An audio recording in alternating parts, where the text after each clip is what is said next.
ओम श्री गणेशाय नमः। श्री सरस्वत्यै नमः।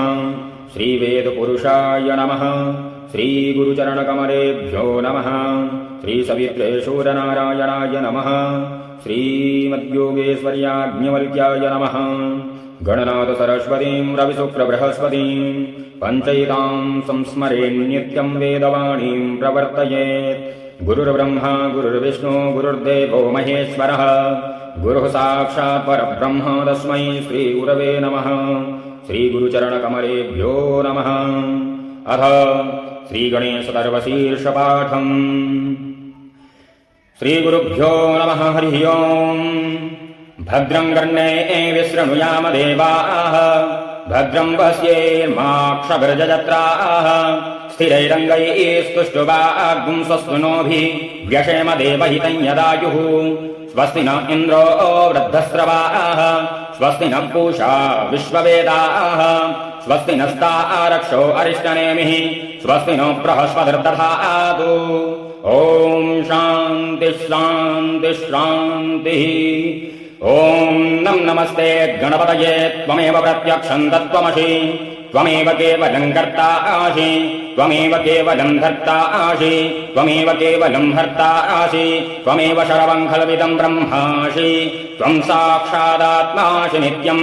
रतं वच्मि सत्यं वच्मि अवत्वं माम् अववक्तारम् अवश्रोतारम् अवदातारम् अवधातारम् अवानुजानमवशिष्यम् अवपश्चात्तात अवपुरस्तात अवोत्तरातात अवदक्षिणातात अवचोर्ध्वातात अवाधरातात सर्वतो मां पाहि पाहि समन्तात्।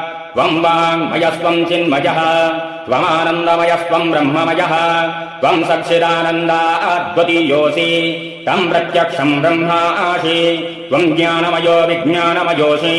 सर्वं जगदिदं तत्त्वजायते। सर्वं जगदिदं त्वत्तिष्ठति। सर्वं जगदिदं त्वयि लयमेष्यति। सर्वं जगदिदं त्वयि प्रत्येति। त्वं भूमिरापो नलो निलो नभः। त्वं चत्वारि वाक्पदानि।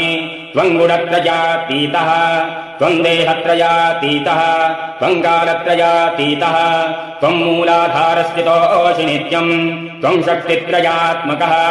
त्वां योगिनो ध्यायन्ति नित्यम्।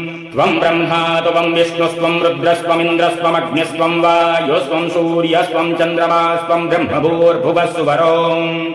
गणादीन् पूर्वमुच्चार्य वर्णादींस्तदनन्तरम् अनुस्वारः परतरः अर्धेन्दुलसितम् तारेण रुद्धम्। एतत्तव मनुस्वरूपम्। गकारः पूर्वरूपम् अकारो मध्यमरूपम् अनुस्वारस्यान्त्यरूपम् बिन्दुरुत्तररूपम्। नादः सन्धानम् सगुम्हिताः सन्धिः शैषा गणेश विद्या गणगणितिः निःसृद्गायत्री छन्दः। श्रीमहागणपतिर्देवता। ॐ गङ्गणपतये नमः। एकदन्ताय विद्महे वक्रतुण्डाय धीमहि तन्नो दन्तिः प्रचोदयात्। एकदन्तं चतुर्हस्तं पाशमङ्कुशधारिणम् रथं च वरदं हस्तैर्विभ्राणां मूषकध्वजम्। रक्तं लम्बोदरं शूर्प कर्णकं रक्तवाससम् रक्तगन्धानुलिप्ताङ्गं रक्तपुष्पैः स्वपूजितम्। भक्तानुकम्पिनं देवं जगत्कारणमच्युतम्।